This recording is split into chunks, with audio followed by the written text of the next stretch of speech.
Il est naturel d'avoir des soucis, mais tout dépend de la manière dont nous les gérons.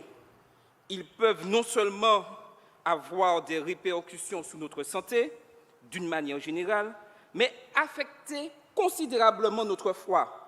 La foi est à la fois forte et fragile, puissante et vulnérable. Il faut en prendre soin, c'est notre responsabilité. Dans Matthieu 17, verset 20, il nous est dit, Jésus a déclaré, « Je vous le dis en vérité, si vous aviez de la foi comme un grain de sénévé. » Toutes les générations ont vécu plus ou moins les soucis du siècle. Notre siècle connaît ses propres soucis qu'aucune autre génération n'a connus. Si nous lisons attentivement la parole et la pratiquons avec le plus grand sérieux, nous allons pouvoir supporter les difficultés de la vie. Notons ce que Jésus nous dit dans Matthieu 11, verset 28. « Venez à moi, vous tous qui êtes fatigués et chargés, et je vous donnerai du repos.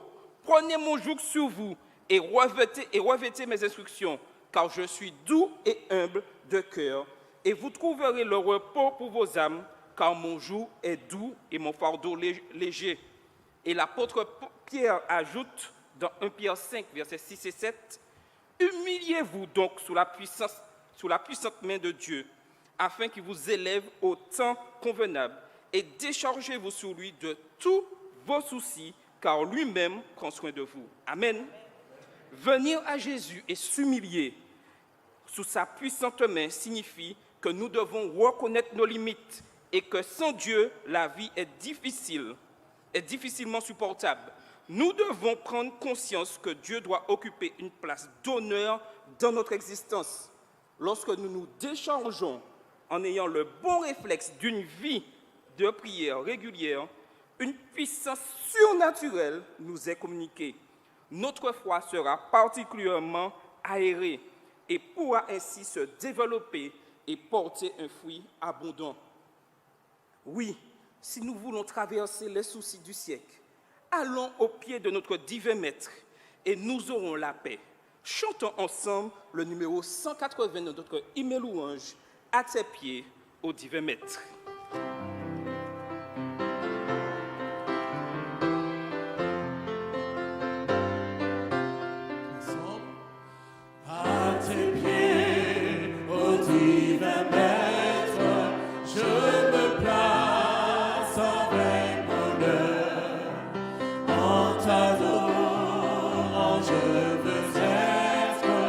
Ton disciple, mon sauveur,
Maintenant, nous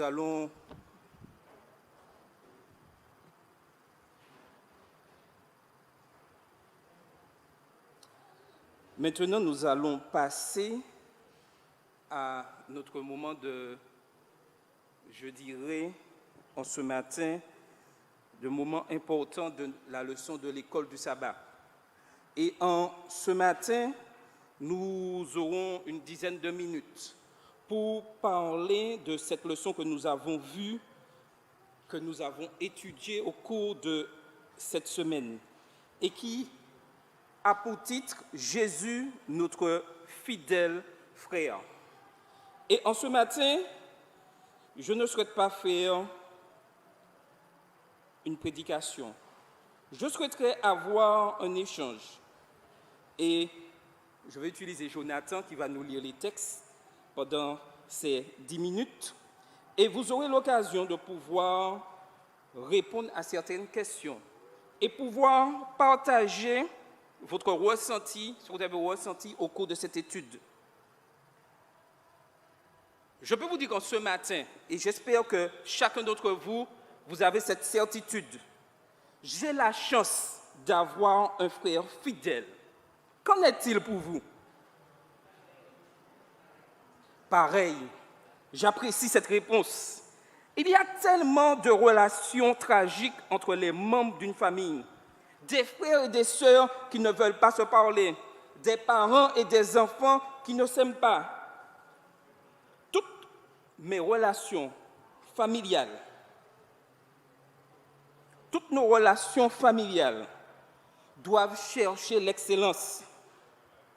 Je pense qu'une raison importante pour cela, pour qu'il y ait, je dirais, cette excellence dans nos relations, c'est que nous aimons tous le Seigneur. Amen. Et j'ai cette certitude, que ici, en ce matin, présents à l'église d'Horeb, ceux qui nous suivent sur YouTube, qu'en ce matin, ils peuvent dire, oui, je peux compter sur mes frères et sœurs parce que j'aime Jésus-Christ. Amen. Oui, le Seigneur doit être au centre de notre relation, être au centre de nos relations avec nos prochains. Oui, le Seigneur doit être notre ami fidèle. Maintenant, ouvrons la lettre aux Hébreux pour en savoir plus ce qui nous était dit au cours de cette leçon. Et je vais commencer, et je vais inviter Jonathan à nous lire ce texte-là, dans Lévitique 25, verset 23.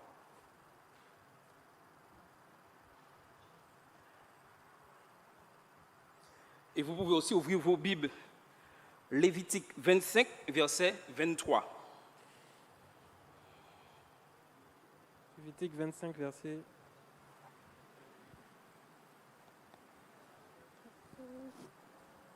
Les terres ne se vendront point à perpétuité, car le pays est à moi, car vous êtes chez moi comme étrangers et comme habitants. La question ce matin, je vais vous poser, quelle était la règle de base concernant la propriété pour les Hébreux entrant en Canaan? Et la réponse, elle est simple. Dieu possédait toutes les terres, mais le peuple avait certains droits de propriété compatibles avec cette règle de base.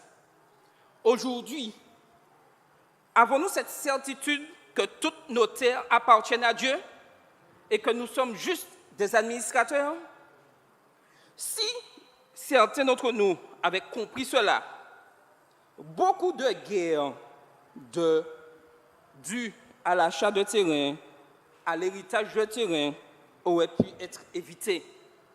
La leçon que nous devons déjà apprendre en ce matin, si nous voulons vraiment éviter d'avoir, entre guillemets, des conflits avec nos frères et sœurs, avec nos parents, nous devons admettre que c'est Dieu qui est le maître de tout et qui possède tout et que nous devons nous soumettre à lui. On pourrait se demander pourquoi est-ce un objectif? Et si la famille ne s'avérait ne pas être bonne agricultrice, en ce temps-là, le peuple d'Israël, quel aurait été le résultat?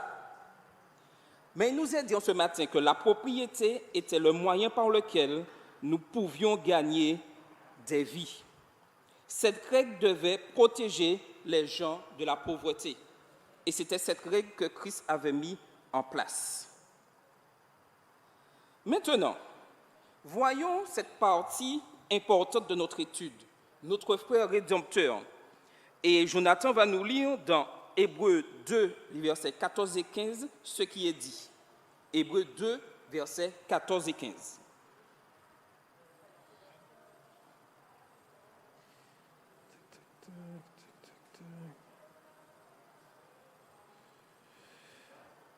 Alors, je me confierai en toi, et encore, me voici, moi et les enfants que Dieu m'a donnés. Ainsi donc, puisque les enfants participent au sang et à la chair, il y a également participé lui-même, afin que, par la mort, il anéantît celui qui a la puissance de la mort, c'est-à-dire le diable, et qu'il délivra tous ceux qui, par crainte de la mort, étaient toute leur vie retenus dans la servitude. Jésus nous a-t-il racheté, nous, les membres de sa famille? Remarquez l'expression « ceux que la peur de la mort rendait esclaves durant leur vie entière ». Que signifie-t-elle? Elle signifie que les humains pécheurs n'ont plus à craindre la mort, nous ne sommes plus esclaves de cette peur. Et voici le message auquel nous devons vraiment porter attention ce matin. Si nous sommes vraiment soumis à Christ, nous n'avons pas à craindre la mort, car nous avons cette espérance de la vie éternelle. Parce que nous ne devons plus être esclaves de cette peur. Malheureusement, beaucoup de chrétiens ont peur de la mort, se demandent qu'est-ce qui se passerait, qu'est-ce qui se passe après leur mort, pensent qu'une fois qu'ils sont morts, comment vont vivre les vivants. Mais lorsque nous avons cette espérance que Christ nous promet, cette vie éternelle, si nous sommes fidèles, si nous nous soumettons à lui, la mort ne doit pas nous faire peur. Maintenant, lisons Hébreux 13, verset 12. Et voyons ce qui est dit ici-là. Hébreux 13, verset 12. C'est pour cela que Jésus aussi, afin de sanctifier le peuple par son propre sang, a souffert hors de la porte. La question que nous pourrions se poser, que signifie le fait que Jésus ait souffert en dehors de la ville? Oui, Jésus a été crucifié hors des portes de Jérusalem. Mais voyons ce qui est ajouté, les versets 13 et 14 d'Hébreux 13. Hébreux 13, versets 13 et 14. Sortons donc pour aller à lui, hors du champ en portant son opprobre, car nous n'avons point ici-bas de cité permanente, mais nous cherchons celle qui est à venir. Remarquez que cela fait référence à 2 points que nous avons étudiés. Premier point, notre relation spéciale avec Jésus. Deuxième point, nos droits de propriété par rapport à Dieu. Que signifie pour nous le fait de sortir en dehors du camp avec Jésus? Alors, est-ce que quelqu'un, rapidement, qu'est-ce que ça signifie pour lui? Que signifie pour vous le fait de sortir en dehors du camp avec Jésus? Ça veut dire quoi? Alors, quelqu'un peut se lancer? Sinon, je demanderai au pasteur d'y répondre.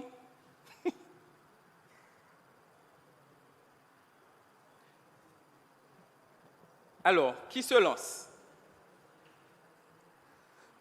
Il est important de comprendre que nous avons été identifiés à Jésus plutôt qu'au monde. Et ça, c'est quelque chose de capital. Et nous devons l'accepter. Tout ceci passe par la soumission, passe par l'obéissance. Et vraiment, nous devons être convaincus que Jésus est notre grand frère. On observe aujourd'hui une tendance à décider de partager ce que possèdent d'autres, qui soi-disant peuvent se le permettre. Il s'agit de personnes qui ne donnent généralement pas beaucoup à des œuvres de charité. Elles veulent simplement forcer les autres à donner. Cela entre-t-il dans le cadre de ce qui est suggéré ici? Non. Nous devons comprendre que la référence au sacrifice signifie que nous avons contribué à partir de notre bien. Le Seigneur nous demande, dans toute soumission, dans toute obéissance, un sacrifice. En ce matin, sommes-nous prêts à accomplir ce sacrifice? Sommes-nous prêts à mettre Dieu au centre de notre vie? Nos vies attirent-elles d'autres personnes à Christ? Si Christ est véritablement notre frère, nous devons tout faire pour lui ressembler. Être un témoin du Christ, selon vous, c'est quoi? Alors, être un témoin du Christ, selon vous, c'est quoi? Qui peut répondre une idée? Être témoin du Christ, c'est quoi aujourd'hui? Est-ce que c'est quelque chose de difficile? Quelque chose de facile? Quelque chose de compliqué? Alors, qui peut m'aider? Est-ce que c'est facile, être témoin du Christ? Oui, non? Alors, oui. Avec l'aide du Saint-Esprit, c'est possible. Tout à fait. Notre grand frère Christ ne nous laisse pas seuls. Certes, nous devons tout faire pour être de véritables témoins du Christ. Mais Christ, dans son amour, nous donne aussi le Saint-Esprit pour pouvoir nous permettre d'être de véritables témoins. Mais pour être de véritables témoins, il est important que nous passions par la soumission.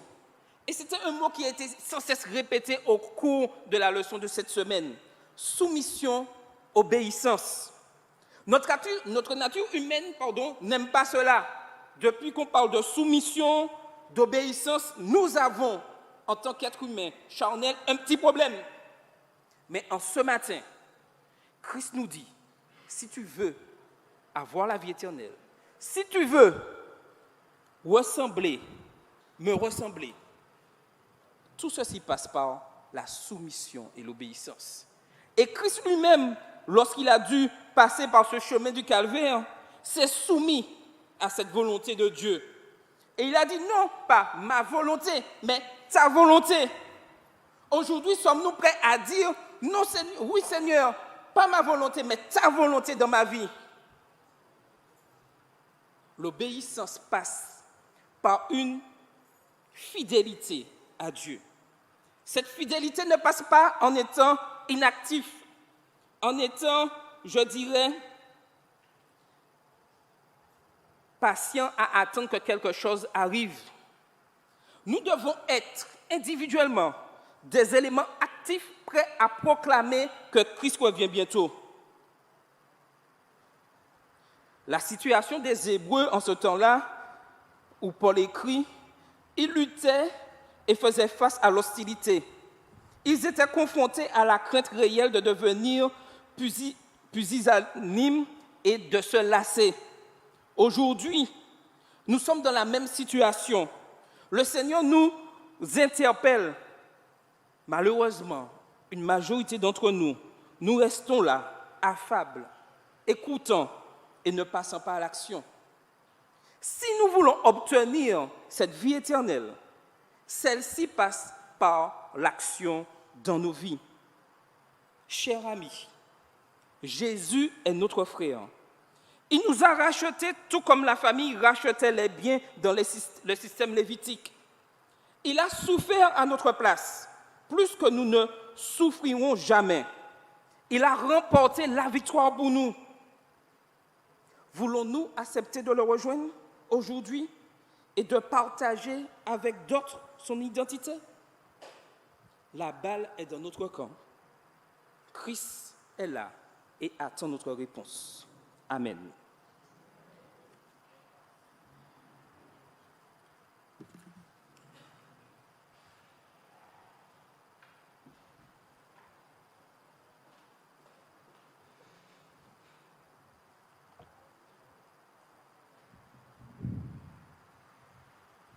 Je vous salue fraternellement en Jésus-Christ et vous souhaite un bon sabbat ce matin.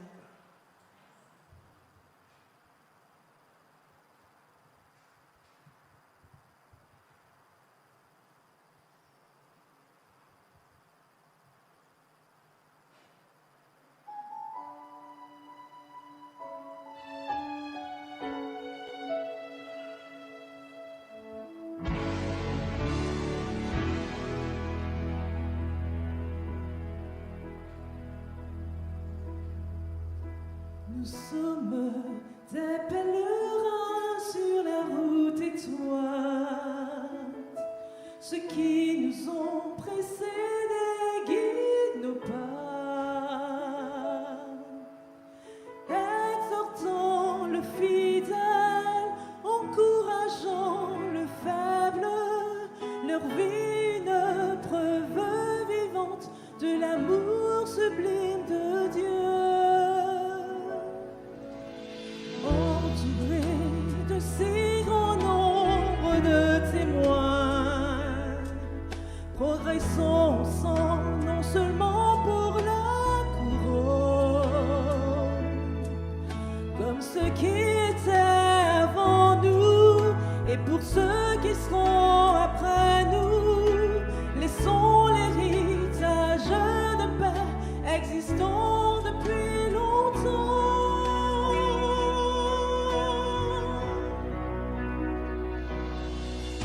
Ceux qui viendront après nous trouvent fidèles, que le feu de notre engagement les éclaire,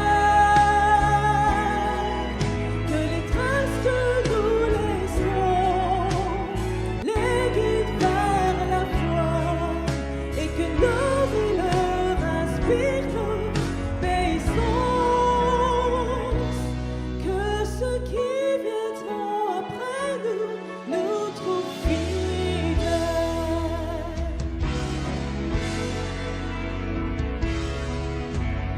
Lorsque nous ne serons plus sur cette terre et que nos enfants ressasseront le passé, que les uns et ceux qu'ils trouvent, les mémoires qu'ils découvrent, deviennent guides sûrs pour eux vers le chemin qu'est Jésus. Que ceux qui viendront après nous trouvent fidèles, que le feu de notre engagement les éclaire,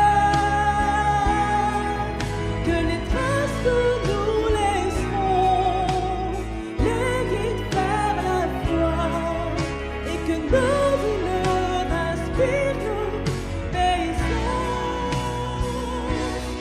Que ceux qui viendront après nous trouvent fidèles, que le feu de notre engagement les éclaire, que les traces que nous laisserons les guident vers la foi, et que nos vies leur inspirent l'obéissance. Que ceux qui viendront après nous trouvent fidèles.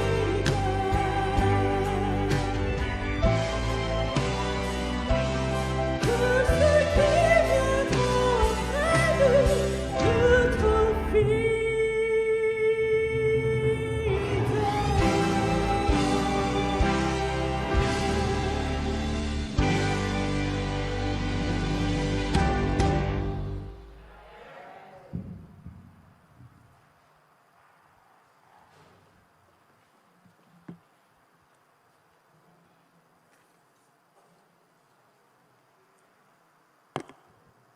Oui, le Seigneur nous demande à être fidèles. Et en ce matin, les 5 minutes de l'école du sabbat réservées au progrès nous encouragent à la persévérance. Persévérer tout en restant fidèles à la parole de Dieu. Et l'apôtre Paul nous dit dans Colossiens 1, verset 2, « Devenez puissants à tous égards par sa force glorieuse, en sorte que vous soyez tout à fait persévérants et patients. » Nous voulons tous nous améliorer, n'est-ce pas? Nous améliorer dans quel domaine? Eh bien, dans tous les aspects de nos vies. Quand arrive une nouvelle année, et nous l'avons expérimenté et nous l'expérimentons encore, car la tradition veut que jusqu'au 31 janvier, nous nous souhaitons les vœux de bonne année et que nous prenions les décisions à prendre des changements s'il le faut. Et nous disons souvent, cette année, je vais faire des changements dans mon alimentation. Je ferai de l'exercice plus tôt. En regardant certains, je sens qu'ils sont concernés. Je lirai un bon livre chaque semaine. Et là, je me sens encore plus concerné. Nous ferons le culte familial tous les jours. Et nous sommes là tous concernés. Je lirai la Bible en 1 an. Entre parenthèses, au niveau de la conférence générale, a été mis en place un plan de lecture de la Bible sur 1 an. Et chaque semaine, nous est posté les versets à lire durant toute la semaine. Nous arriverons tôt au culte et surtout, nous arriverons tôt et à l'heure à l'école du sabbat. Je vais consacrer plus de temps à la prière. Oui, bientôt va commencer du 1er février au 11 mai les 100 jours de prière au niveau de la division interaméricaine. Je prendrai sûrement des décisions pour pouvoir y participer. Enfin, un nombre incalculable de bonnes résolutions avec lesquelles certains ont commencé la nouvelle année. Mais pour d'autres, ce n'est même pas le cas. Et quand nous arriverons au milieu de l'année, nous nous rappellerons plus que nous nous étions proposés. Parfois, cependant, nous arrivons triomphants à la fin de l'année et nous pouvons voir à quel point Dieu a été merveilleux envers nous, nous aidant à remporter des victoires, malgré, je dirais, certains échecs.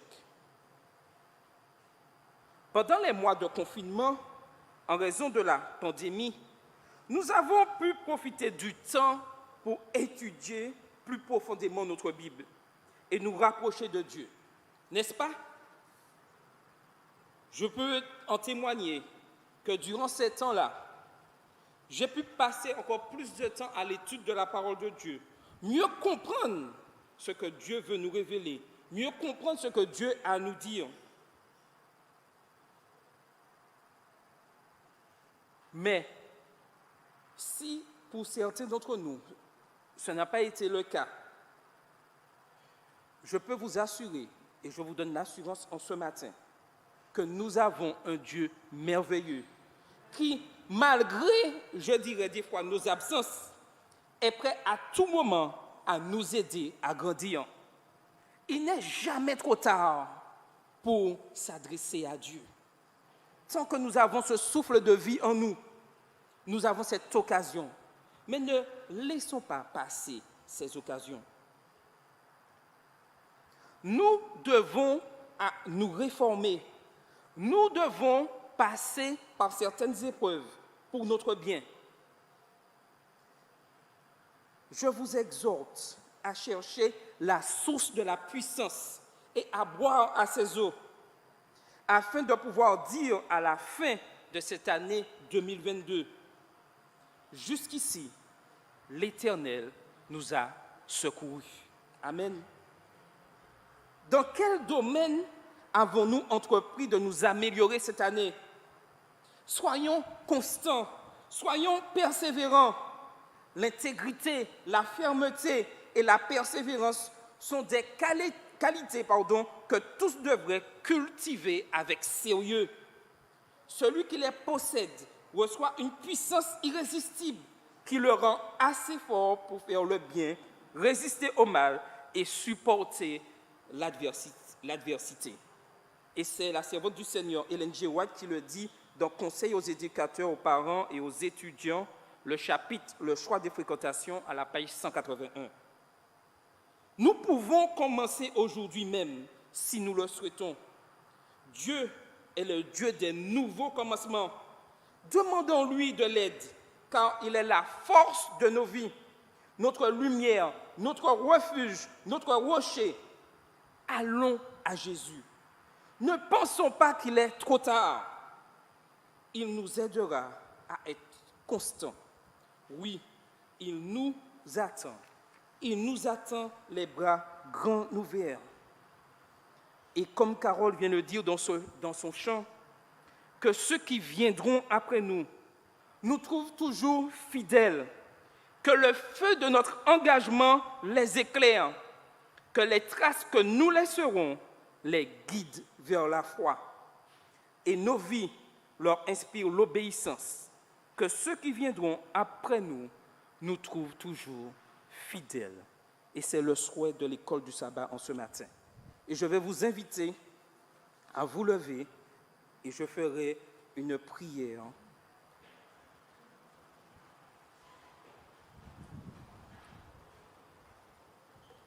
Oui, Seigneur, nous venons humblement à tes pieds pour te demander pardon pour toutes nos errances. Mais nous sommes heureux de savoir qu'en ce matin, tu es là, tu nous attends les bras grands ouverts et que tu oublies tout notre passé et que tu es prêt à nous guider pas à pas, jour après jour. Que ton Saint-Esprit nous guide dans ce cheminement et que nous puissions toujours tenir ferme, étudier ta parole, rester fidèles à tes ordonnances, observer tes commandements. Oui, Seigneur, bénis-nous pleinement car nous avons accepté de te suivre pleinement, quelles que soient les difficultés. Merci et que ton Saint-Esprit nous guide. Amen. Vous pouvez vous asseoir. L'école du sabbat se termine en ce matin et vous souhaite toujours de persévérer, persévérer, persévérer. Maranatha, Jésus revient bientôt. Amen. Nous vous laissons avec le bulletin missionnaire du jour. Que le Seigneur vous bénisse. Amen.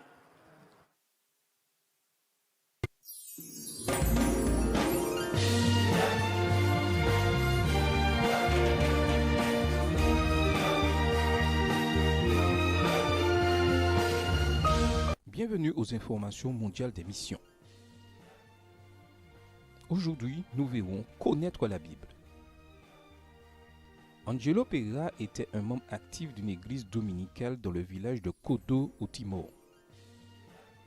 Son enthousiasme était grand dans cette église et pendant 12 ans, il dirigea l'une des congrégations du village. Mais quelque chose le dérangeait. Angelo ne pouvait pas utiliser la Bible dans ses prédications, seulement le livre de doctrine de cette église. C'est alors que Mario, un ouvrier biblique adventiste, est apparu dans le village et a commencé à se lier d'amitié avec les villageois. Pour créer un lien avec Angelo, Mario a commencé à aider son nouvel ami dans son jardin. Alors qu'il travaillait dans le potager, l'ouvrier a dit des vérités bibliques inconnues d'Angelo. Surpris, il a commenté ce qu'il a entendu lors d'une réunion avec les principaux dirigeants de son église. Mais ils ont condamné ce qu'Angelo a dit et ont dit qu'il ne devrait pas lire la Bible, seulement le livre des doctrines. Il était mal à l'aise à ce sujet. Pourquoi ne pouvais-je pas lire la Bible? Il a donc demandé à Dieu de lui diriger. Après avoir rencontré l'ouvrier adventiste, Angelo a demandé à étudier la Bible avec lui pendant 1 an.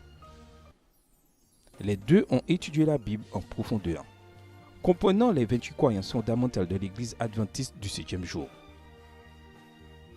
À la fin, l'adventiste a dit « Maintenant, vous devez enseigner la vérité. Sinon, vous ne pourrez pas entrer dans le royaume des cieux. » Angelo a démissionné de son poste de dirigeant de l'Église, mais il a quand même fallu 6 ans pour prendre la décision de se faire baptiser dans l'Église adventiste. Il a été baptisé en 2020 et se consacre aujourd'hui à la mission.